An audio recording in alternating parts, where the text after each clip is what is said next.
Lovely. Today's guest has spent 3 decades in some of the most demanding rooms in Australian mental health, not sitting with individuals in crisis, but reshaping the very system that are meant to catch them before they fall. He's the core managing director of Fivo Mind Connect and Man Counselor, operating under the Brave Mind Project and one of the most quietly influential figures in Australia's counselling landscape. He's been the CEO of Australian Counselling Association, the CEO of VMHPAA, and a pioneer in the clinical supervision training across Asia and Australia. But what brings him to this conversation today is something closer to the ground, a burning question about a cohort of Australian men who are earning six figures, working 12-hour shift in remote location and quietly disappearing inside themselves. One in three of them are in severe psychological distress. They are least likely to ask for help, and they are dying at the rate the rest of us don't talk about nearly enough. Dr. Philip Armstrong, welcome to Human Edge podcast. I'm glad you're here. How are you? Stacey, thank you very much for inviting me. I'm very happy to be here um, to talk to you and your audience. Thank you for the Lovely. privilege.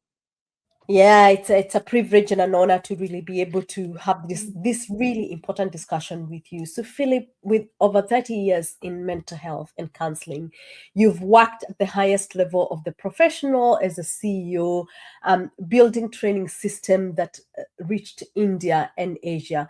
But at some point, you turned towards Five for Mind Connect and Man Counselor, a far more specific, greater, less glamorous corner of the field. What happened? What did you see that you couldn't unsee?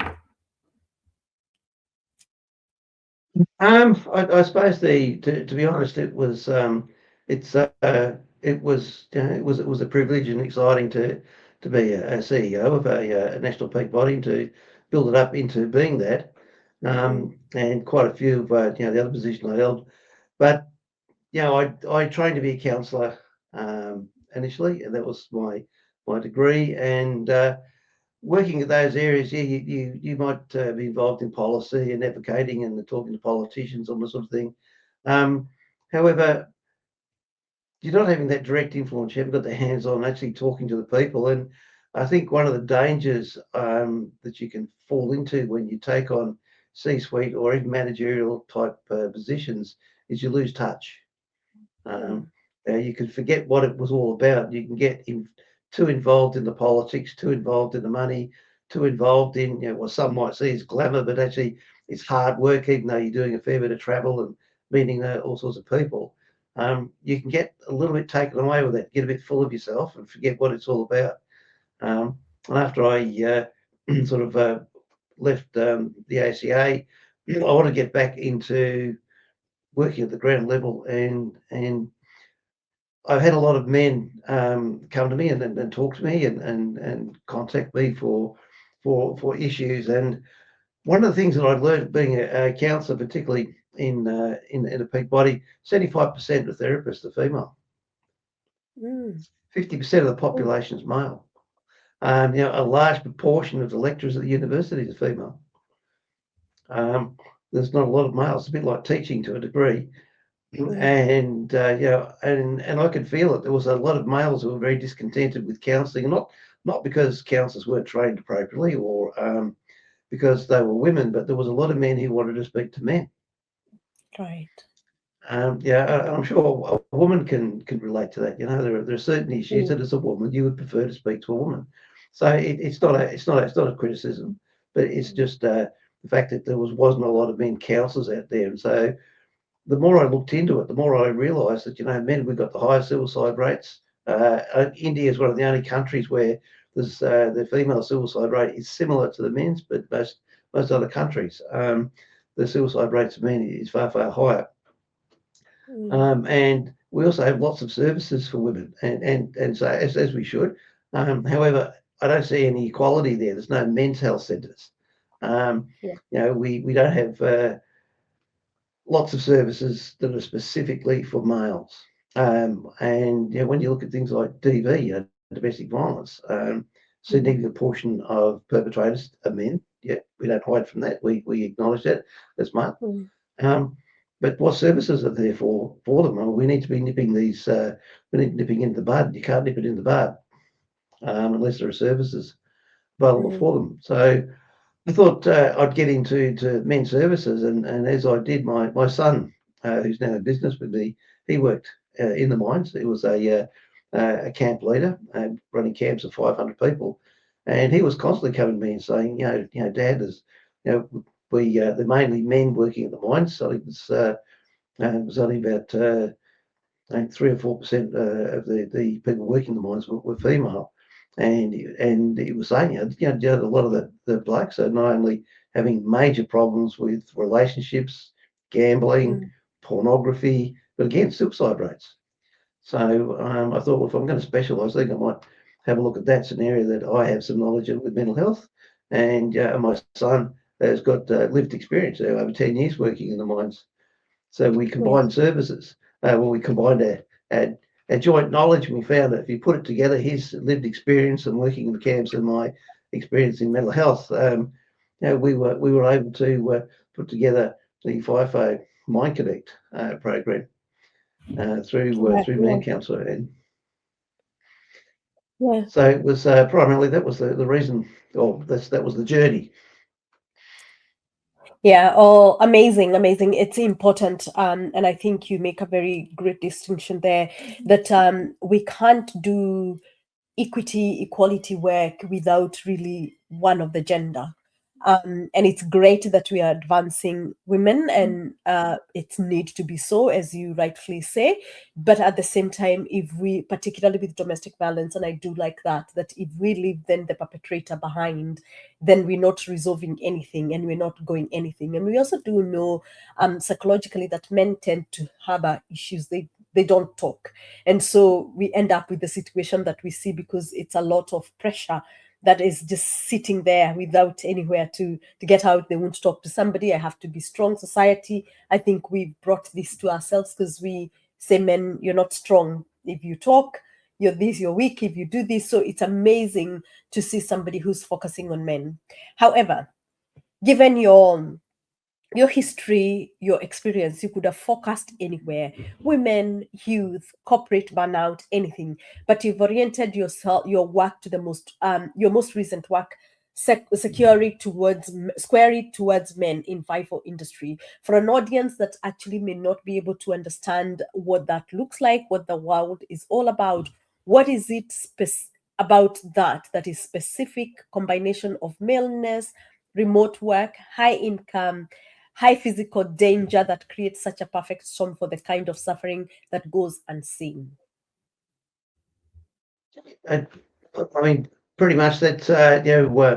Again, it comes back to what's being a male. And there are still a lot of men who think being a male is about we don't show emotions. We be stoic in the meaning of the word stoic as opposed to the practice of stoicism. Um, Being stoic, keeping our feelings in check, not letting people see us with emotions and admitting that we're tired and all this sort of thing because it's a weakness. And so FIFO just feeds absolutely perfectly into that. So FIFO, for those who don't know, fly in, fly out, that's what it stands for. So yes, as Anastasia said, it's about primarily people working in the mines, working in the gas industry, the coal industry, also offshore oil rigs, those types of industry where we have primarily young men who fly in, and they'll do could be 3 to 6, sometimes a couple of months work in an isolated region where they're just surrounded by primarily just men. They live. It's a pretty Spartan lifestyle. They live in little huts, and there's not a lot to do, but they earn very, very good money. They're paid very well to do what they do, and then they'll get 2 or 3 weeks off, which they can go home, and they go home with a pocket full of money. And they've been locked up for all that time, and particularly the young ones, they'll go and they'll spend it. A lot of it is spent on gambling, prostitution. Um, and alcohol, drugs, um, and so it's wasted. And also they're not doing themselves any favours. But once that happens, so we end up with drug and alcohol issues, we end up with gambling issues, and we certainly end up with issues of uh, pornography. And I don't think a lot of people are very much aware of just how what the impact of pornography can be on men, particularly as far as um, it inhibits them being able to have a healthy relationship with a woman because their expectations are unrealistic. And they don't understand that because they've seen this from very young, and a lot of them, that's where they're getting their sex education from. It's not realistic, and it certainly, for all intents and purposes, it's pretty abusive, that sort of thing. So it's not healthy for these young men. Those who don't do and finally get into relationships, then they're away from home. They have partners who don't see them for long periods of time. Having a long distance relationship is a strain on any relationship. It doesn't matter what you do. Then they get married and have children, and of course the partners are left at home with the children.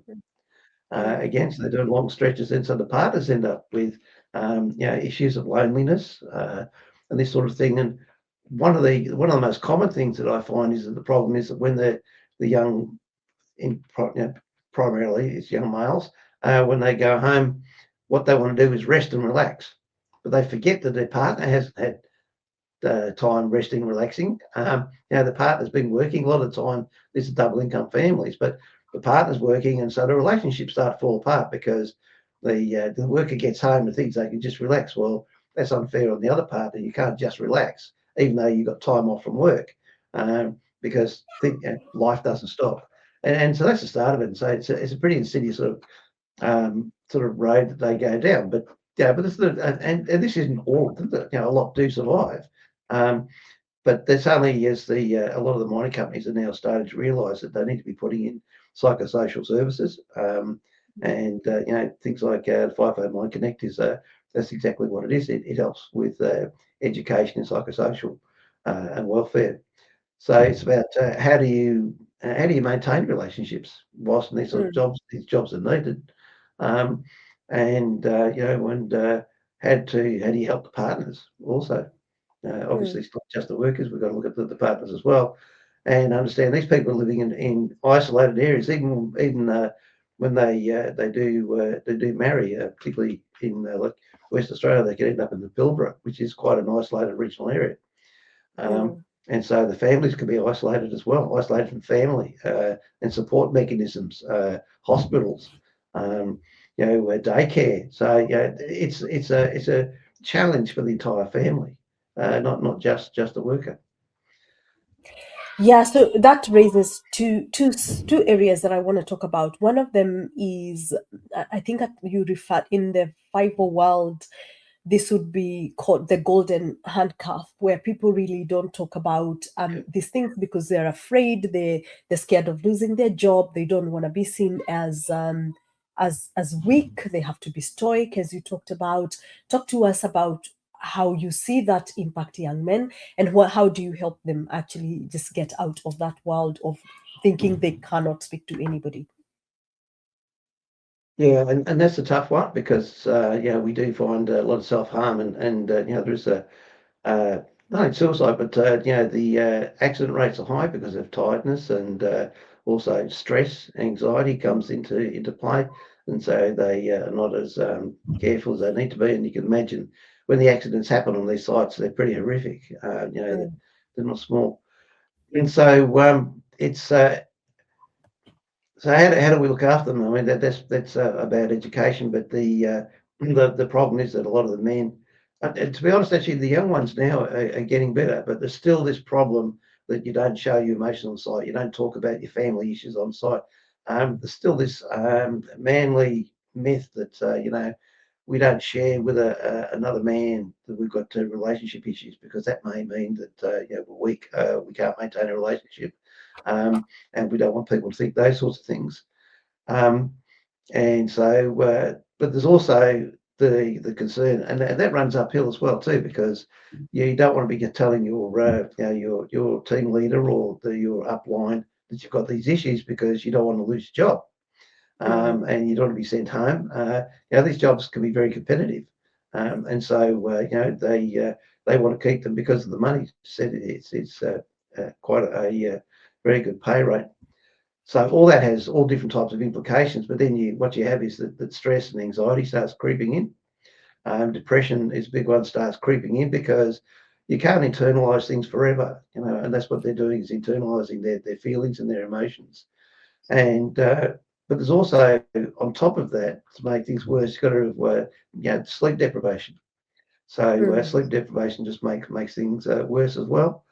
So they don't sleep, then they start getting all the anxiety and stress becomes worse, because they then start worrying what's happening at home. They're not at home, so what's happening at home?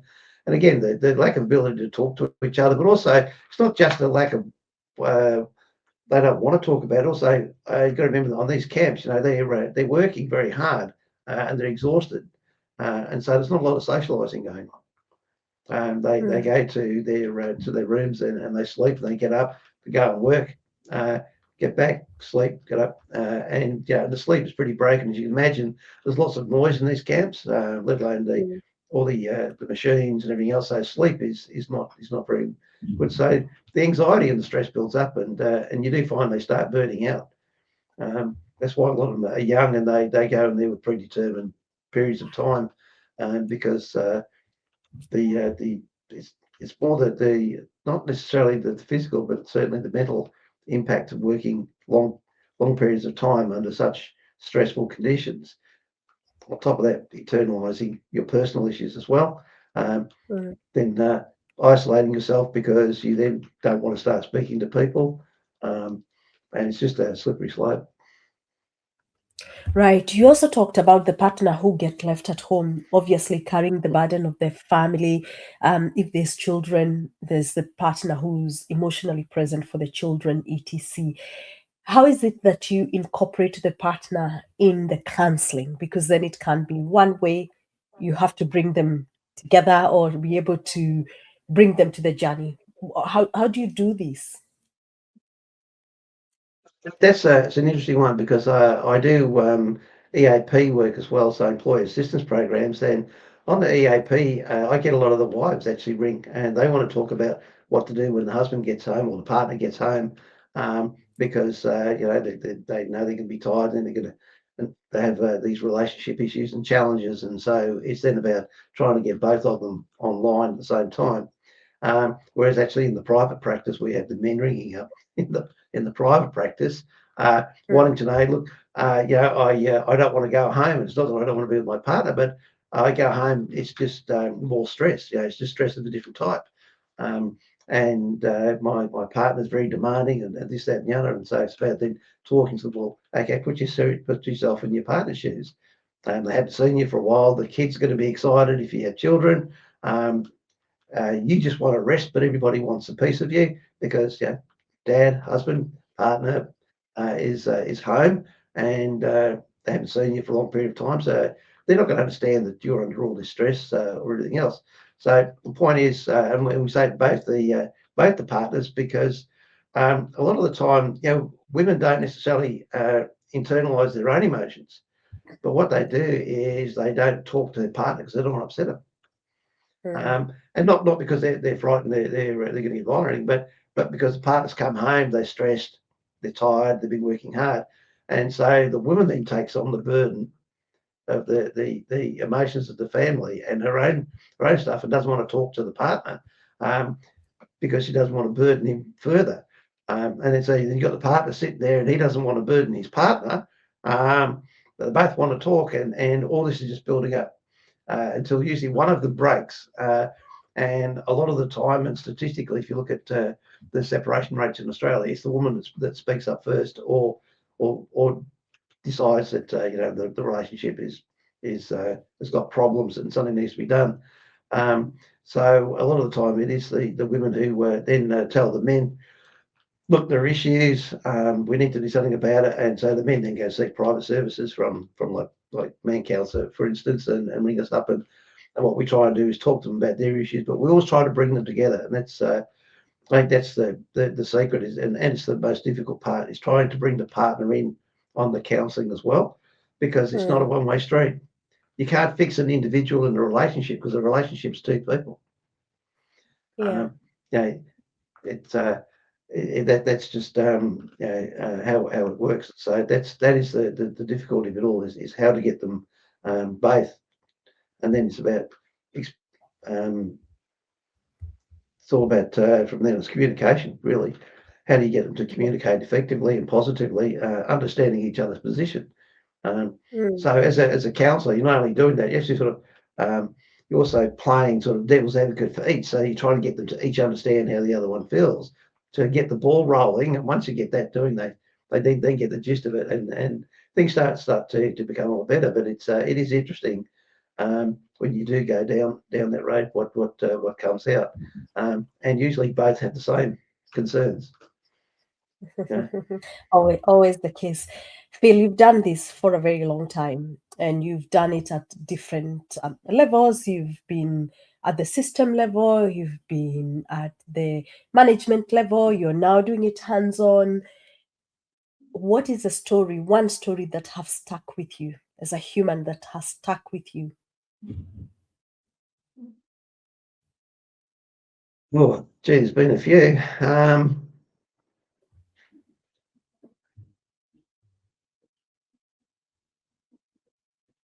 One was actually a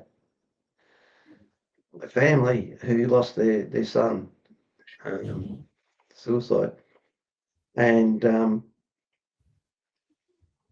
what had happened is that the son, for all intents and purposes, and no matter how hard anybody looked, couldn't find anything. He was the perfect son, did well at school, was the captain of the rugby team, was everybody loved. He was very social. As far as anyone was aware, he didn't have problems with study.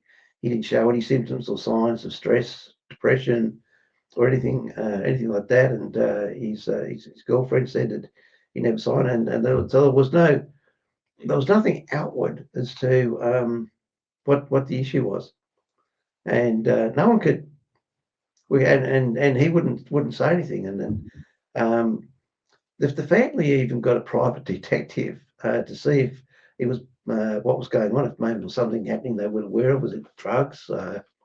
Was it maybe being bullied? And the private detective came back and said no, they couldn't find anything. And they went out one day and they came home and found the young man that he tried to hang himself. And they got him in time, got him to hospital. He recovered, got him into counselling. Again, it was hard. No one really could find anything that was specific to work on. And he was open. He didn't resist. There was no pushback when it came to the counselling, now, which is unusual from a young male of that age. And everything seemed to be going fine. And then got a call one night, and he disappeared. And they found him the next day. He'd driven, I think it was about 300 or 400 kilometres just west, straight into the desert, into the outback, and then pulled the car over and he used the exhaust. And the family was inconsolable. And I was, to this day, I still trying to work out what is it that you missed. But it was the first time that I had a suicide like that. But I came to realise that sometimes there are just people, and since then I've seen similar. Sometimes there are people who just, for whatever reason, just choose not to live. And this young lad, because he got saved the first time, what he did was he drove 400 kilometres out into the scrub, knowing no one would ever find him. certainly not in time to save him. Mm. And so he knew what he was doing, and he was focused, absolutely focused on what he was going to Mm. do. But the family, they were very upset, obviously, Yeah. and because they kept coming to me wanting to know, well, they wanted answers, and sometimes even as a therapist, you don't have any answers, Mm. and that's really hard for people to understand, particularly the parents and the siblings. There are no answers. Sometimes we just don't know why people do what they do, Yeah. and that was a big learning curve. Yeah. Yeah. So again, you have worked in different levels, and hearing that story quite touching. What the suicide rate in this country, particularly for men in middle aged, is alarming, alarming, and we don't talk about it. What is the system missing? Not just at Bible, the system as a whole. What is it that we are missing? What are some of the key things that you've learned as a therapist when you look at the support system, the way the education system looks like? What is it that we are missing? Um, we've had consecutive governments, both sides of the side, so not just one. Uh, but for the last 10, 15 years, we've had consecutive governments who have not invested in mental health. Mm, It's all very superficial what they do. They do nothing different, and they keep getting the same results, and they won't learn. Um, we have for a start, we have 75% therapists are female. That shows that there's a problem when it comes to training. We need to get mm, more males involved. Um, the fact that we don't have male health centres, we don't have places unless they're private, or it's a charity or not for profit. We don't have places for males to go. That you've got to really look hard to find places for males to go to seek help. But also, we need to get into the schools, and if we can talk to young males in when they're boys. I actually went to government years ago and said, why don't you teach gender differences in school? Why don't you treat the simple fact is that boys and girls communicate differently, and particularly when they're at the same age, because girls mature more quickly. So this is not necessarily about intelligence or brain size or anything else. The simple fact is girls mature and their brains also develop a lot quicker than the males. Um, and so you do have that issue within schools that for teachers you have two levels when you look at the mm, genders of what you're teaching, because of the differences. But also, we have a lot of young boys who don't do well academically when they're young, but they do pick up when they're older. But the system treats, and this is an education system all over, because it goes for girls as well. But the system is one size fits all, and it's ridiculous. But we need to be starting with boys at a young age, and we need to nip in the bud. Boys don't cry. mm, Everybody cries. Um, mm, and to do that, we need to also educate men that there's nothing wrong with a father crying in front of their son. They mm, should be bracing the son and explaining to the son why, and saying it's safe is good. Um, and when it comes to relationships, I mean the reason why we have such problems when it comes to DV and things like that is because I think I read some figures the other day, and it was alarming that the average 15-year-old male in Australia learned sex through pornography. Now, pornography is abusive. Why are young males learning sex through pornography? I know that the government, but with a lot of pressure from lobby groups, has banned certain pornography sites that are free on the web to get rid of them. But it's hardly touching the side of things. And so it is about getting there and educating boys at a very young age, so they don't need to go and do these things. But also, why aren't we teaching communication and relationships in schools? And I'm talking about state schools, not high schools, state schools. Teaching children how to communicate, how to mediate, how to advocate for themselves. Um, These just basic communication. If they learn this and grow up, it does. It stops the violence because it stops the aggression. It stops their frustration. It stops the internalisation and everything else. If they learn to be able to feel that it's okay and it's safe to be able to speak and say what you want. But we still see, you still see in the playgrounds things like that. Where don't be the boys are don't be this and don't be a little girl and say, well, what's all these things they're still happening. The government's not spending any money. Teachers are overwhelmed. We don't need teachers necessarily doing all this work. It should be therapists or people in the schools with the teachers. We have teachers who are having to counsel children, that's not what they're there for. They're there to teach the children. So we need to be putting more time and effort into these things. But again, when it comes to young males, when you look at gangs and things like that, we need to be putting money into services. And there's been some brilliant, very effective services that have been defunded. They've been getting very good. We have the issue with our First Nations children.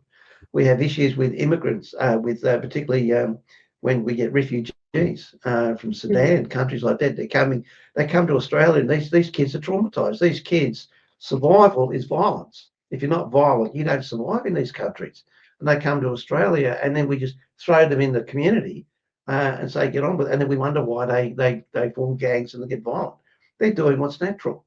There's no services put in place to support these kids and to help them, as I say, with the trauma and their parents, because they're coming here traumatized. We want them in the community, but we also need to make sure that they're given the services that they need so they can become part of the community. And again, a lot of it's males. If you look at the gangs, particularly in Melbourne, places like that, the gangs, it's young boys. If you look at the one stealing cars and this sort of thing, again, it's boys.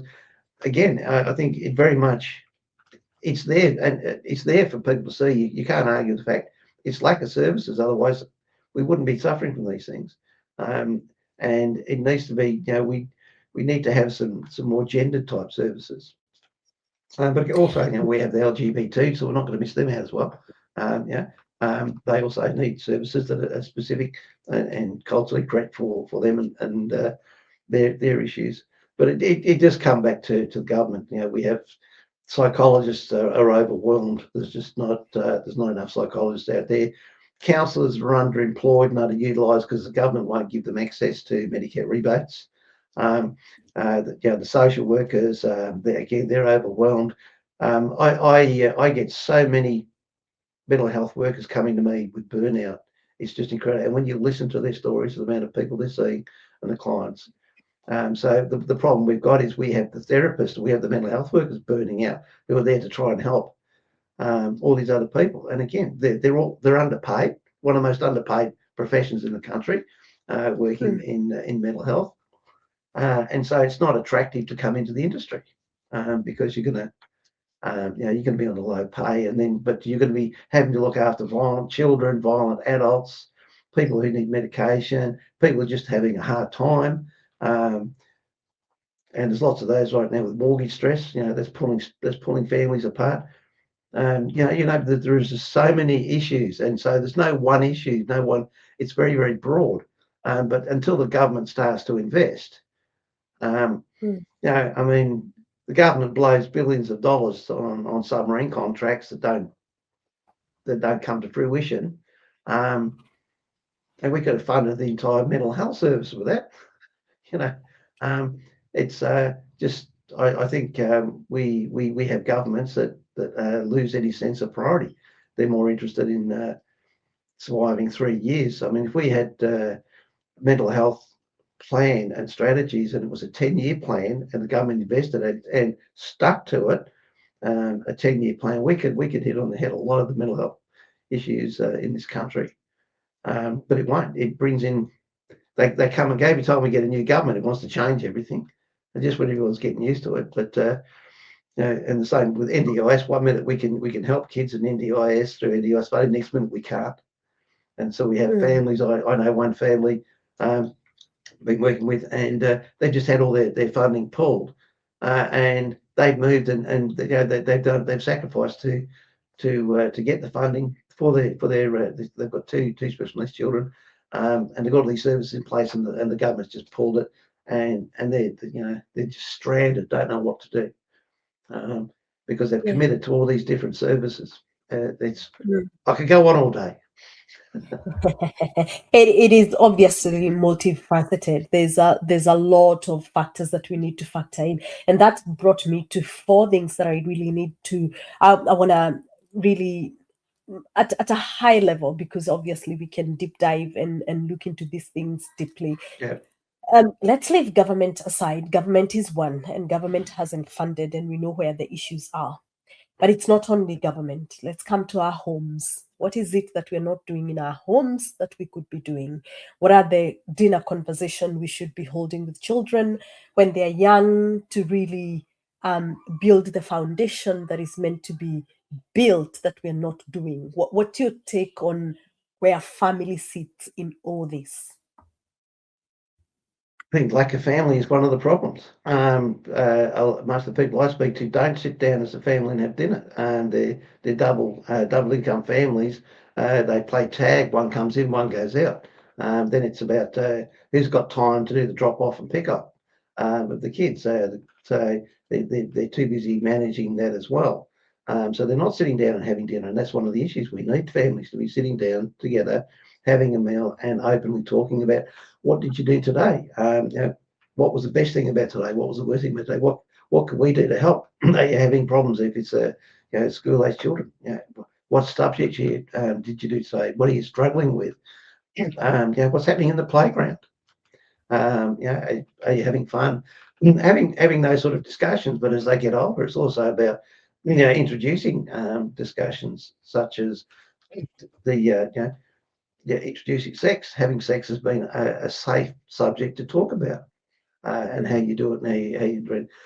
But also for the boys, it's about having dad saying, "Oh, yeah, I feel really stressed today, and I felt a little bit sad, and so this is what I did when I felt a bit sad." Getting the boys to understand that sort of language is safe. It's okay. We want to Mm, hear it. We want to hear you were sad today. We want to hear you were happy today, and everything in between. And those are sort of discussions that we can have around the dinner table. But the problem is right now with people are watching TV, surviving on takeaways, or as I said, they're not having meals as a family. mm, There's a lot of families that are disjointed now, and so children are missing out on what it is to have mum and dad in the same room at the same time. It doesn't happen a lot.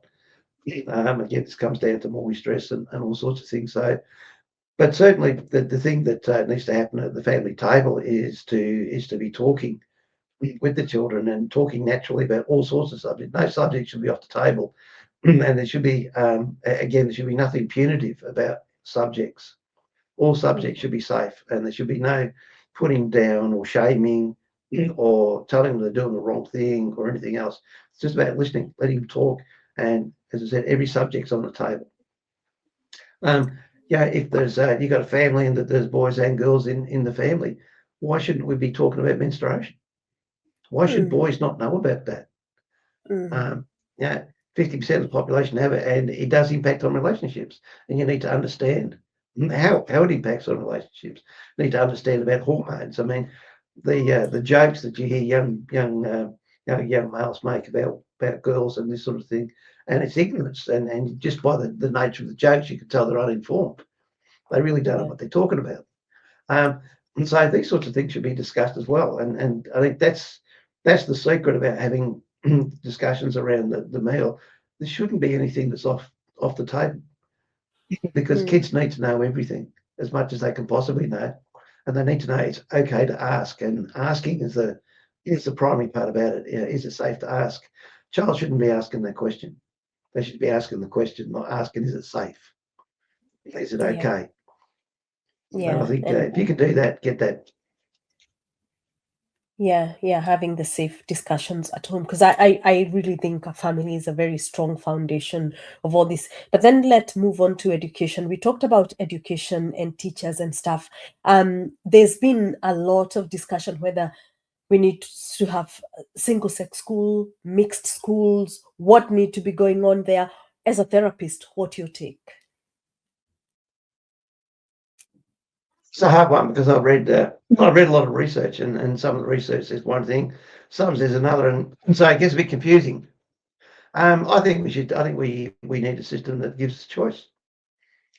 Yeah, again, what we need to be looking at is at our children and what is in their best interest, and how do they work? How do they work better? Um, there are, there is a lot to be said for single-sex schools when you read about them, particularly for girls. It's a lot easier for them to focus and do. Particularly for the boys, again, it's about a lot easier to focus and have those discussions as boys around boys. But also, we need our children to learn how to socialise. And unfortunately, with social media right now, they're learning the wrong things. And so, if we can try to get them to at least learn them at school, socialise. So I think it is a choice issue, and depending what it is that you want, but also again comes down to the with the schools. I don't think it's not necessarily whether it should be melded or not, but it's about we need different types of schools. I mean, the one thing is, the autism. It wasn't not long ago when I know women, females don't get autism, but we know they do. Um, that changes the picture when it comes to schools. There's a reason why maybe a lot of girls do what they do, and it has been picked up. But also, again, we have boys who can't sit down, and girls as well. But what's the school got in place for those? Because they get known as the disruptive kids, and then they get punitive, and then they don't like school. Why don't we have schools where kids can do that? We do. We have some special schools that actually do very well, but they're very few and far between. We need a far more integrated education system with far more choices that acknowledges that not all kids are the same. Yeah. Yeah, Yeah, I do agree with that. I am raising a boy. He's turning 4, and for the life of me, he can't sit down. He's always on the go. He's he's got energy that I is unmatchable, but he's quite intelligent, and I'd feel very sorry for a school to try and channel that by sit down, do this. I try to foster a system of how can we learn, but let's learn to breathe, sit. So I really hope that school can take up. I do agree with you. School can take up that and be able to manage every child as an individual. Um, I said I had 4 different the other one is trauma, and you really did bring it home. I come from Kenya. The journey that a Sudanese or a Congolese has gone through, I've never been through. And it's true, they come here as refugee, and they only need to be so grateful, and they are very grateful for being safe. But as you described it, all they have ever known is survival, and their survival is violence, because um, I just know that somebody is after my life, and I'm running for my life. And I'm just trying to save my family, save my young brother, save myself. And to do this, I have to fight. And so, whenever they're in a disagreement, the place to go to, and we know the brain goes to the thing that it knows most is fight. Then we label them. Then we create these gangs. And currently, as a country, we are under a lot of scrutiny for the migrant, for the refugee. Some people want them out. Some people are like, let's reason what's going on here. What could be put in place if you were to advise the foreign minister and the president of the country today?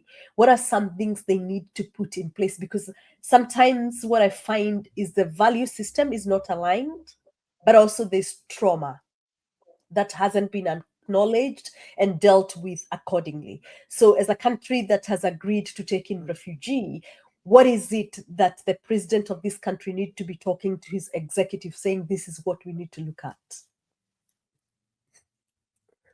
I think what we need, first of all, we need an assessment system. When we know we have people who are migrating to Australia or refugees coming to Australia from countries where there's civil disturbance, where there's wars, and these sorts of things going on. These people should be given the right sort of access to the right services, and to do that, we need to have multidisciplinary teams assessing them. we shouldn't isolate them and put them in the hostels and things like that. We can do this through the normal system, but when it comes down to it, we need to identify who needs help and who doesn't. Where the majority who come from a civil war are going to need help. And so why don't we have, say, those multidisciplinary teams ready to help them when they come here, to sit down, to help educate them and to help them to know that actually it's safe. These people are here to help you. I'm sure the parents would love it, knowing that their children have been looked after, given the right sort of help and the right sort of service, so that we can, so they can integrate into the community safely, so they can be safe. And again, it's about them. It's not about the community being safe. If they can be safe, the community will be safe. A lot of them are very grateful coming to Australia, but you can't stop a child reacting, particularly when it's for the stress response is doing what it does normal. That's called survival. And survival in the country they come from is a machete. That's how they survive. It's about, okay, put in the services, help them with the trauma, to help them over time. But we need to have special multidisciplinary teams to help them to do that, and to be to working with the trauma, and to making sure the services are made available to them, but also to let them know it's not punitive. This is about helping. This is about supporting. This is about welcoming and integrating into the community and giving them the chances they want and that they need. So that's primarily would be my advice. Would be, we need to get these teams together. We need to get them we need to get them as part of the immigration service. Not just bring them in and then put them into the community and hope for the best. And a lot of these people don't have the money to pay for private services. Even if they do get access to Medicare, then we still have nearly, the bulk billing doesn't exist in this country to all intents and purposes. This country is turning to America, where if you don't have money, you don't get health.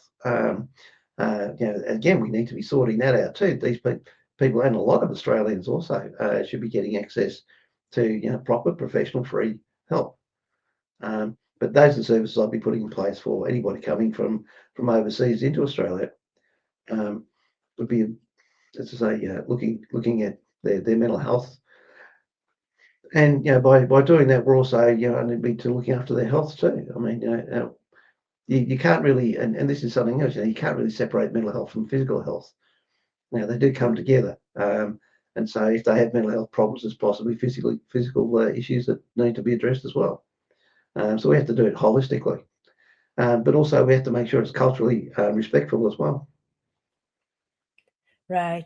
So what do you say to that Australian who's feeling very strongly that one nation has to win the election coming because they will kick out the migrants and make Australia great again? And what do you say to them? Because if we look at both sides of the coin, I think everybody has got an argument. There's the Australian who's feeling like, I've worked so hard. Why do I have to pay for a refugee's mental health? Why do I have to pay such high taxes to care for other people that are actually not Australian? What do you say? Well, several things to say about that, because I was born in Neri in Kenya myself. Oh, right. So I immigrated to Australia, and I spent my first 2 years in Australia in a migrant hostel. So my entire family, and we did it with, we had a lot of Yugoslavs, a lot of Greeks, a lot of Italians in that migrant hostel. And I served my country for 15 years in uniform. I've been in the protective service. So I've been working in mental health. I've been paying taxes for 40, 50 years.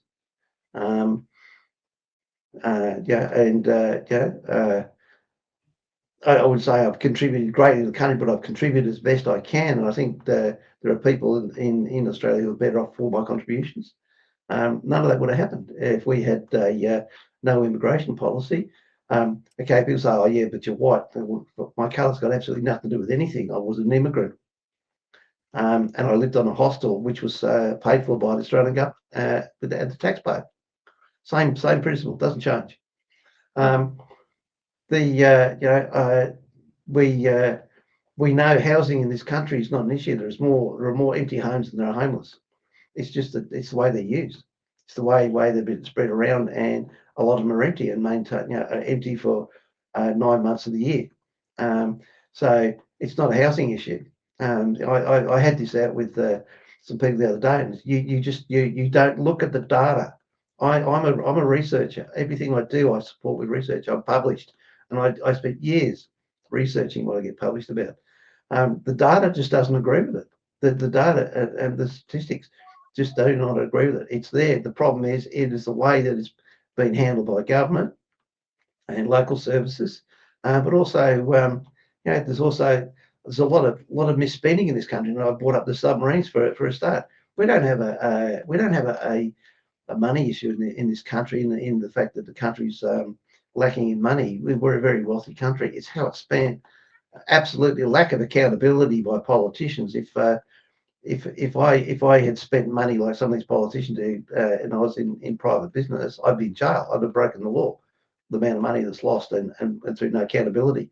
The money's not an issue. So I think people who listen to any politician who is standing on a soapbox and yelling and screaming and saying it's because of this, we'll blame the immigrants, we'll blame this, that, and the other. Do your research, because it's rubbish. It can't be supported. We need migrants, and particularly we need immigrants who bring in skills that we don't have. We have significant shortages and a lot of skills in this country, then we can't make them up. We don't have the population, and we don't have the people training to do it. So we need them. And historically, if you look at us, imagine if we hadn't let the Greeks and Italians into this country, where we would be now. We'd be in a we'd be in a very bad way if we hadn't allowed all those Greeks and Italians in, and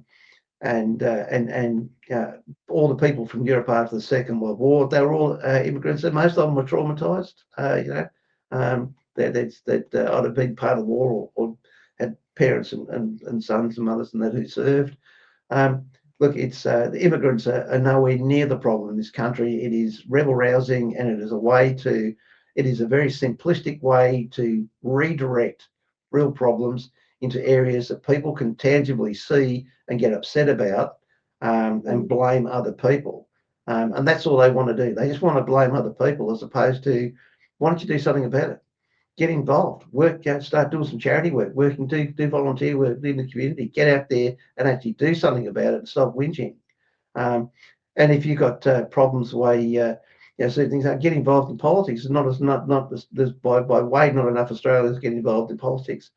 I understand why a lot of people want to vote for One Nation, because they're just totally and utterly disillusioned with two other choices. But you look to America; they got disillusioned and they voted in Donald Trump, and look what they've got. They're signing an MOU for a war that he started, and they're coming out the back end of it worse off. They were worse off now than what they were before they went into it, because we have people who go in there rebel rousing and talking about this, America this, America that, and as it turns out, those sort of things don't solve anything. Things that get solved by adults sitting down maturely and discussing and working through issues, not by blaming certain groups of people, because issues are usually very complex. They're multi-layered, and there's no one easy fix. And certainly, if we stopped immigration in this country and even throw out all the immigrants, not one thing would be solved. We'd create more problems. We'd end up like what's happening in the Middle East. We'd create more problems than we started with before we did what we do. And that's what will happen in this country if we go down that track. And I'd say to anybody, and I'm not necessarily saying that there's anything wrong with Pauline or the party, but just look to America. What happens when you get governments in who make everything black and white? In other words, we blame the immigrants and that'll get rid of that problem. We blame this, we'll get rid of that problem. No problem's that simple. Problems that are multi-layered, they're complex, and they take people sitting down, negotiating, discussing, funding to resolve. Yeah.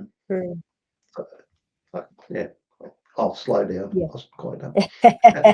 That is true. Our issues are quite multifaceted, and it's not one thing that is Mm, going to resolve. And I think you hit the mm, nail on the head there. That adults need to sit down and have conversation and come up with solutions. But mm. sometimes you look at it and you're like, where are the adults? Where are really the adults that are in charge of the country, and where are we going? If every Yeah. CEO and every HR director, every leader, every parent who is listening to us this episode is to take away one thing that they'll do differently tomorrow, one thing that will save a life or protect a mind, what would that be? If they're certainly if they're in management, my advice to them would be go to work and actually have a real good look at your workers and sit down and talk to them and find out, are you actually doing a good job? Is HR actually working? Because bullying in the workplace in this country is systemic. In other words, it comes from the top down, not the bottom up. Mm, Um, and what does a worker do when a manager bullies them? Where do they go? Who do they talk to? They go to the EAP, and that's about the long and the short of it. And so you've got to remember that as much as we talk about equality in this country, and we mm, want to feel that it exists, it doesn't. There's no equity when you have a worker who's being bullied by a manager. Where does the worker go? The manager gets access to resources. The worker doesn't, unless they're fortunately a member of the union. So I would be saying, have a look at your workforce. If you've got a high turnover one thing that annoys me when I talk to CEOs and people in authority, oh no, we've got a high turnover because that's just the nature of the industry. Oh, some rubbish. People leave a job because they're not happy, or they've got a better offer. Um, that's why they leave, not because it's the industry. Even in the service industry, if people love doing what they're doing and they feel that they're wanted, they're validated, that they've got a future, and the boss cares, they'll stay. mm, But if you've got high turnover staff, the reality is you have got a personnel problem. You've got a problem, uh, a systemic problem within your system that needs to be sorted because the workers don't feel validated, they don't feel wanted, they don't feel there's a future, and probably a lot of them are only staying because they get paid and they've just got no other choice. And you don't want workers who stay just because they've got no other choice. You want people to work for you because they want to work for you. That's what you want mm. as a manager. That's when you know you have made it as a leader. When people are with you because they choose to be with you, even though they have other choices. Yeah, that's a really amazing. Yeah, for a leader to do a check-in for themselves, that if people are here Mm. because they feel seen, they feel heard, and they really want to be here, it's really important. To the last question, in a world that is racing towards automation, where algorithm and AI are deployed even inside mental health care, where do you locate the human edge? That thing that is irreplaceable, the thing that no platform, no chat box, no matching engine will ever be able to do for a man standing alone in danger in a remote place at 11 a.m. or even in the middle of Sydney, but quite alone. What is the thing that AI cannot replace? AI can't replace legitimate empathy, legitimate understanding. And AI can resort to or go back to its programming and look for a story that's similar to one and give a stock standard response that would give to everybody with the same story. It doesn't understand that each story is unique. Each client is an individual. One answer does not fit the same problem 10 times over. 10 Mm, problems that are all seemingly the same have 10 different answers. AI is never going to have the ability to. AI is great. I use it. I think it is a great worker. If you program it properly, you give it the right information, you understand how it works, and you only allow it to use work that is referenced. So you can control very well AI. But the one thing that you can't do is you can't sit down. AI can't sit down with somebody and put their arms around them and tell them it's all okay. mm. Yeah, Tell me your true. story. Mm.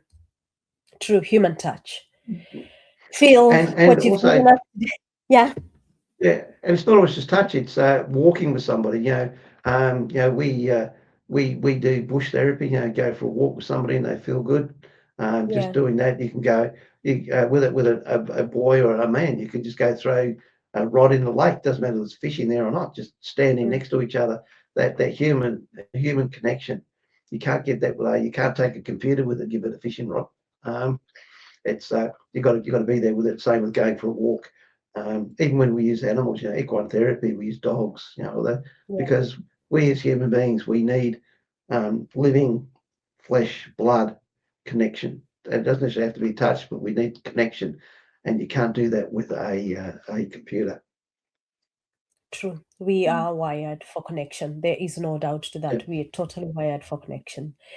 Phil, yeah, what you've given us today is more than an interview. It's a map of where the silence lives, what it cost when we let it go unnamed, and what it actually looks like to walk towards a man who has convinced himself and everyone around him that he is fine.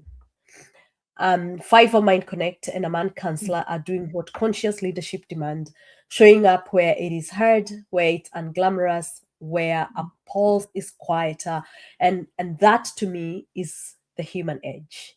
If anything in this episode has moved you, if you recognize someone in what you have described today, please share this, not because of a download number, because somewhere there's a man in a high vis vest who hasn't told a single person how he's really doing.